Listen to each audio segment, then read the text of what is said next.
very nasty meetings of stat about that. And I just was curious how she did it. And it turned out that how she did it was basically working with people's thinking, using her hands to supplement it, of course, but she could work. I mean, the first workshop I took with her, there were about 25 people, I would guess. And that was actually a relatively small workshop for her. It went on for 14 straight days over New Year's, Christmas, New Year's period. It was very intense, 5-6 hours a day. She was 80 at the time, on her feet most of the day, and it was just an astonishing experience. But I realized that the group work thing was just part of what made her unique. Her whole way of relating to people, to getting people to start thinking for themselves right at the very beginning, was quite different from anything I had experienced up until then. So, yeah, I immediately saw in her style of teaching something that I wanted to get as much of as I could, and that I realized that is how I wanted to teach myself when I started teaching. If Marge has a successor, who is it? Oh, there is no successor to Marge. There are a couple of pretenders I can think of, but there is no successor. Absolutely no successor to Marge, in my opinion. So what was your attitude when these nasty Alexander fights would rage around you at stat meetings and Well, I was a student. I was, it was like I was a student. I saw a side of the Alexander teaching profession that was not pretty.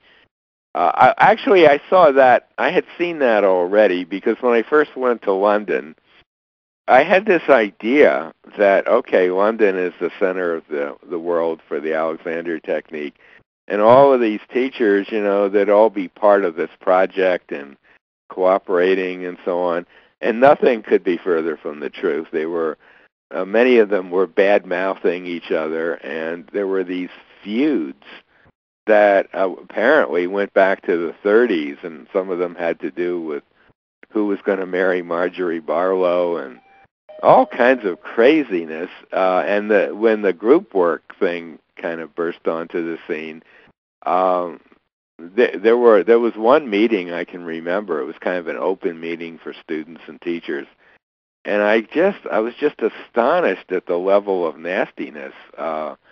And I thought, wow, this isn't quite the serene profession I had thought it might be. But it didn't personally bother me so much as I just realized, okay, that's the way it is. At least that's the way it was in London at that time. I don't think there's anything quite like that today, certainly not in the States as far as I know. It was pretty nasty. How much of the ethos of Alexander technique teaching comes just from the British middle classes where the technique evolved? Oh, well, I don't really know.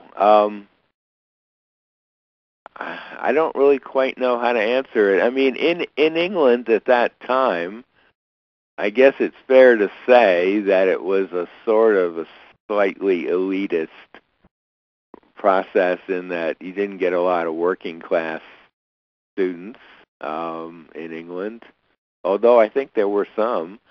Marge, here in Nebraska, she had quite a variety of students that would cut across everything. I don't know how much more I can say about that because I don't actually know enough of the history of the development of the technique in England to really answer that. Is Alexander technique hands-on work, is that erotic? Erotic? Yeah. Not as far as I'm concerned. No.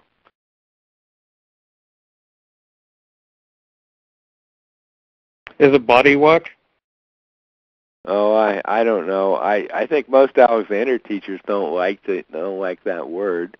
Marge used to always say it was brain work more than anything else. I mean, teachers do use their hands to help reinforce what they're talking about. But I mean, if you really take seriously Alexander's idea of mind and body, that they're two aspects of the same thing, then if something's mind work, it is body work, and vice versa. So I'm not terribly bothered by those categories myself.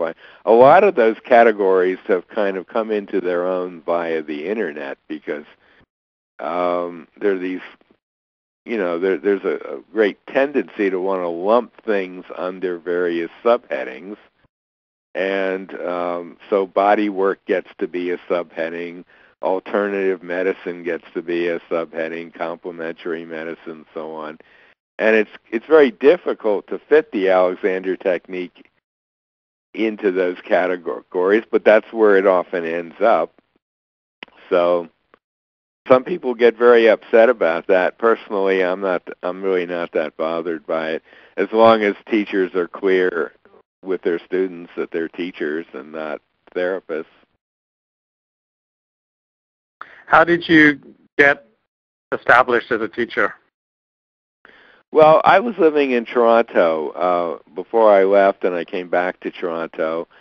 And as it happened, where I lived and taught was very close to Royal Conservatory of Music and the University of Toronto Music School. And so almost right away, I had a lot of musicians as students.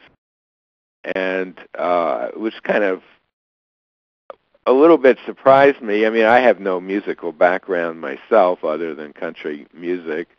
And, I'm not a musical kind of guy, really. But but on the other hand, all the directors of my training course in England were musicians.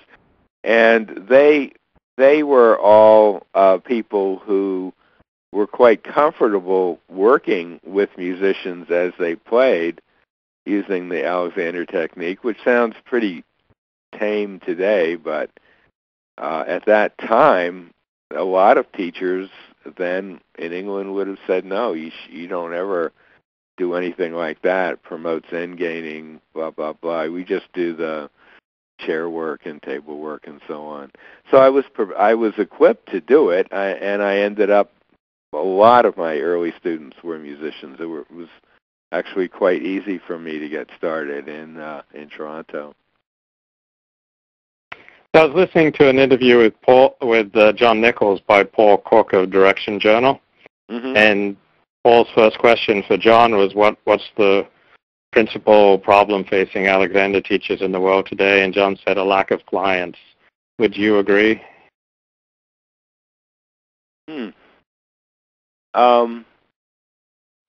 I believe it's true that most teachers don't have as many clients as they would like. That's certainly my impression. I'm not sure I would characterize that. I think I would go a step back and ask why they don't have enough clients. I mean, the thing is that if you go through a 3-year training course, anyone who goes through a 3-year training course knows that the technique is useful and powerful, and that an awful lot of people could benefit from it. So potentially there should be thousands of times as many clients as maybe currently exist. And I think that one of the reasons why so many teachers don't have enough clients is they haven't really thought through the question of how is someone going to find out about the technique in a way that makes sense to them, and then how are they going to find a particular teacher in their area. And I think as a group, collectively, with lots of exceptions, Alexander technique teachers are extremely bad at both of those. And I think if